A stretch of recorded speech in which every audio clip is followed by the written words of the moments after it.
Hello friends, आप सभी का स्वागत है हमारे यूट्यूब चैनल में। आज का topic same environment ecology system पर है, पार्ट 2।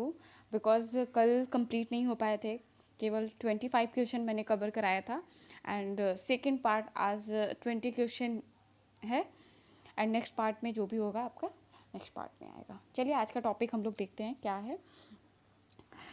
फर्स्ट क्वेश्चन है, निम्नलिखित कथनों में से कौन सा या कौन से कपास की फसल के बारे में सही है।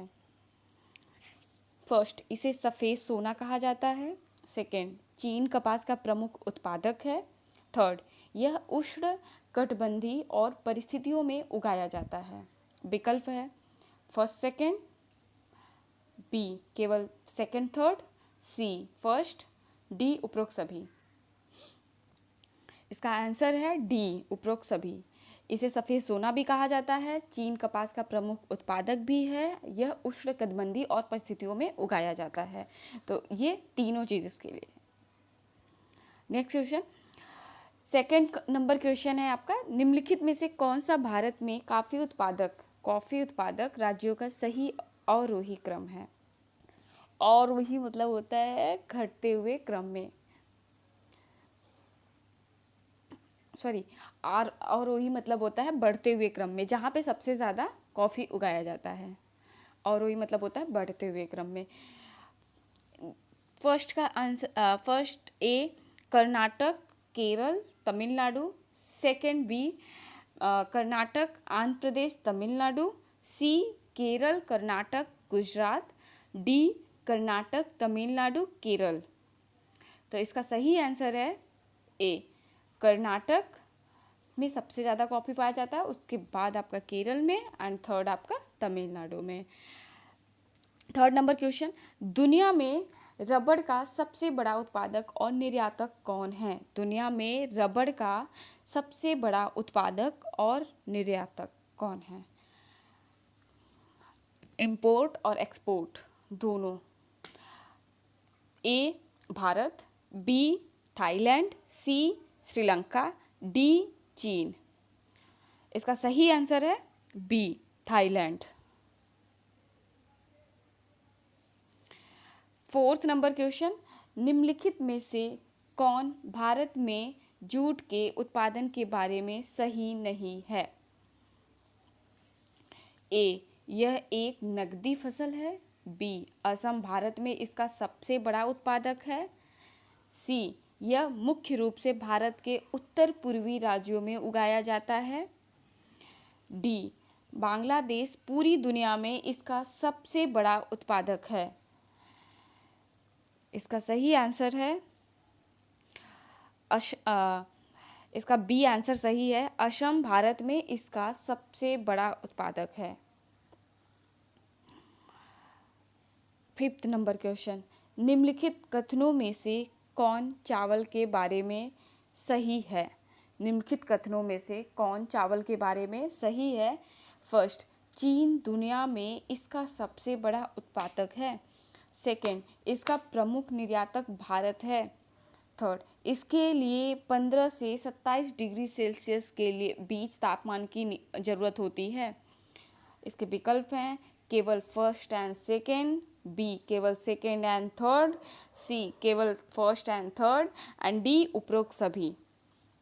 तो इसका सही आंसर है इसके लिए 15 से 27 डिग्री सेल्सियस के बीच की तापमान की ज़रूरत होती है। 15 डिग्री सेल्सियस से 27 डिग्री सेल्सियस टेम्परेचर की ज़रूरत होती है। सिक्स नंबर क्वेश्चन, निम्नलिखित कथनों में से कौन सा कथन सही नहीं है। निम्नलिखित कथनों में से कौन सा कथन सही नहीं है। फर्स्ट, ए गेहूं के फसल के लिए एक सीजन में 25 से 75 CMS सेंटीमीटर सेकेंड वर्षा की ज़रूरत होती है। बी गुजरात भारत में मूंगफली का सबसे बड़ा उत्पादक राज्य है। सी पश्चिम बंगाल भारत में जूट का सबसे बड़ा उत्पादक है। डी तंबाकू के उत्पादन के लिए 5 से 10 डिग्री सेल्सियस तापमान आवश्यक है। तो इसमें से कौन सा सही नहीं है। तो उसमें से सही कौन सा क्वेश्चन नहीं है, तो डी नंबर है। बाकी सभी मतलब जो भी आपके गेहूँ 25 से 75 इसकी वर्षा की ज़रूरत होती है। गुजरात भारत में मूंगफली का सबसे बड़ा उत्पादक है, ये भी सही है। पश्चिम बंगाल भारत में जूट का सबसे बड़ा उत्पादक है, ये भी सही है। एंड डी गलत है। इसके लिए उत्पादन के लिए 5 से 10 डिग्री सेल्सियस तापमान की आवश्यक है, ऐसा कुछ भी नहीं है। ठीक है, तो डी रॉन्ग है। 7th number question, olive culture किससे संबंधित है? ऑलिव कल्चर किससे संबंधित है?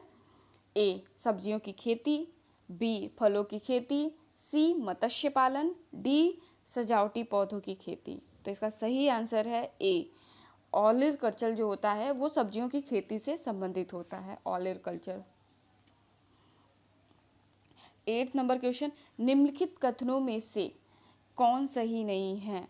निम्नलिखित कथनों में से कौन सही नहीं है? ए मेवे की खेती फलों की खेती से संबंधित है, बी वृक्ष विज्ञान का संबंध सौंदर्य प्रयोजनों के लिए पेड़ों को बढ़ाने और उनकी देखभाल करने से संबंधित है, सी बागवानी कृषि की एक शाखा है जो केवल फलों की खेती से संबंधित है, डी पीसी कल्चर शहद उत्पादन से संबंधित है। तो इसका सही आंसर सही नहीं है। इसमें से कौन सा सही नहीं है?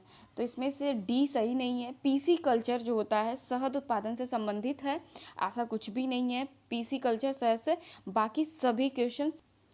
तो पीसी कल्चर जो शहद उत्पादन से संबंधित है, डी इसका राइट आंसर है। पीसी कल्चर जो होता है मछलियों से रिलेटेड होता है, मत्स्य पालन से रिलेटेड पीसी कल्चर होता है। नेक्स्ट क्वेश्चन 9th नंबर का क्वेश्चन है, एनीमोमीटर किसका मापन करता है? एनीमोमीटर किसका मापन करता है? ए वातावरण में कार्बन डाइऑक्साइड की तीव्रता को, बी पवन वेग को, सी वातावरण में सभी गैसों की तीव्रता, डी ओजोन परत रिक्तीकरण की दर। तो इसका राइट आंसर एनीमोमीटर जो होता है वो पवन के वेग को मापता है, तो इसका राइट आंसर बी है। 10th नंबर क्वेश्चन, निम्नलिखित कथनों में कौन सही नहीं है? निम्नलिखित कथनों में कौन सही नहीं है? ए प्रति चक्रवात में कमी और बहती हवा के साथ उच्च वायुमंडलीय दबाव, B Arctic tundra America, Europe और रूस के उत्तरी भागों में एक बायोम है, सी ऑरोरा ध्रुवीय आसमान में दिखने वाला रंगीन प्रकाश का एक प्रदर्शन है, डी बीज बचाओ आंदोलन 1970 के दशक के दौरान कर्नाटक में आयोजित किया गया था। इसका राइट आंसर कौन सा है? डी। इसमें से कौन सा सही नहीं है? तो बीज बचाओ आंदोलन 1970 के दशक के दौरान कर्नाटक में आयोजित किया गया था, ऐसा ये सही गलत है। 11th नंबर क्वेश्चन, पर्यावरण के लिए कौन खतरा है? ए बढ़ते पौधे, बी बढ़ती हुई जनसंख्या, सी बढ़ती फसलें, डी बढ़ती प्रौद्योगिकी। तो इसका राइट आंसर है बढ़ती हुई जनसंख्या।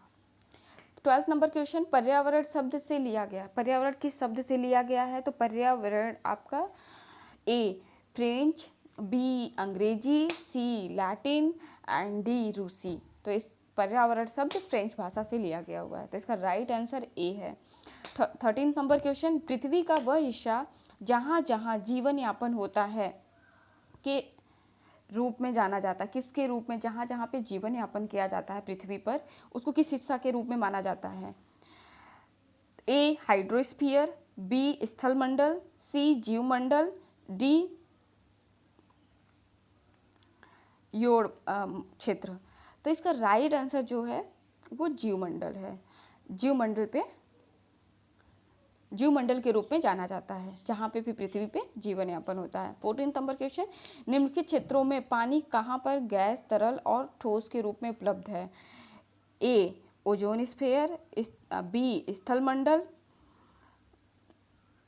सी जीवमंडल एंड डी योड़ क्षेत्र। जीवमंडल एंड डी हाइड्रोस्फीयर। तो इसका राइट आंसर डी है, जहाँ पे तरल पदार्थ पाया जाता है, गैस, तरल और ठोस के रूप में उपलब्ध है, वो हाइड्रोस्फीयर है। 15th नंबर क्वेश्चन, पृथ्वी की ऊपरी परत जो मनुष्य जीवन की मदद करने में सक्षम है उसको क्या कहा जाता है? ए हाइड्रोस्फीयर, बी स्थलमंडल, सी जीवमंडल, डी ओजोन मंडल। ओजोन मंडल में तो हम लोग रहते नहीं हैं, जीवमंडल पे रहते हैं। और पृथ्वी की जो ऊपरी परत होता है जिसमें मनुष्य जीवन की मदद करने में सक्षम है, उसे हम लोग बोलते हैं स्थलमंडल। तो बी इसका राइट आंसर है। 16 नंबर क्वेश्चन, पृथ्वी की कुल सतह में लगभग फीसदी क्षेत्र जलमंडल वाला है। कितने फीसदी भाग जलमंडल वाला है पृथ्वी पर? ए 70%, बी 99%, सी 74% एंड डी 33%। तो इसका राइट आंसर है 70%। पृथ्वी पे कुल सतह पे लगभग 70% क्षेत्र जो है वो जलमंडल वाला है। 17 नंबर क्वेश्चन, निम्नलिखित तत्वों में से कौन सा स्थल मंडल में सबसे बड़ा घटक है? निम्नलिखित तत्वों में से कौन सा स्थल मंडल में सबसे बड़ा घटक है? A oxygen, B silicon, C carbon dioxide, D aluminium. तो इसका राइट आंसर है, सबसे बड़ा जो तत्वों में से स्थल मंडल पे सबसे बड़ा घटक है वो ऑक्सीजन है। तो इसका राइट आंसर ए है। 18 नंबर क्वेश्चन, भारत का सबसे पुराना एनजीओ आधारित संरक्षण अनुसंधान कौन है? ए विज्ञान एवं पर्यावरण यानी सीएससी केंद्र, New Delhi, B Bombay natural history society, BNHS Mumbai में, सी पक्षी विज्ञान और प्राकृतिक इतिहास सैकॉन कोयम्बटूर सलीम अली केंद्र, डी भारतीय वनस्पति सर्वेक्षण BSI। तो इसका राइट आंसर है, कहाँ पे ये पुराना एनजीओ स्थित है? तो B Bombay natural history society BNHS Mumbai. 19th number question, Salim Ali के क्षेत्र संबंधित है। सलीम अली के क्षेत्र संबंधित है। ए पर्यावरण, बी चित्र, सी फिल्म उद्योग, डी संगीतकार। तो इसका राइट आंसर है सलीम अली पर्यावरण के क्षेत्र से संबंधित हैं। 20th नंबर क्वेश्चन, भारतीय वनस्पति सर्वेक्षण BSI का मुख्यालय स्थित कहाँ है? भारतीय वनस्पति सर्वेक्षण BSI का मुख्यालय कहाँ स्थित है? ए मुंबई, बी पुणे, सी हैदराबाद, डी कोलकाता। तो इसका राइट आंसर है BSI मुख्यालय कहाँ स्थित है? तो डी कोलकाता में स्थित है। कहाँ पे स्थित है? कोलकाता में स्थित है। थैंक्स।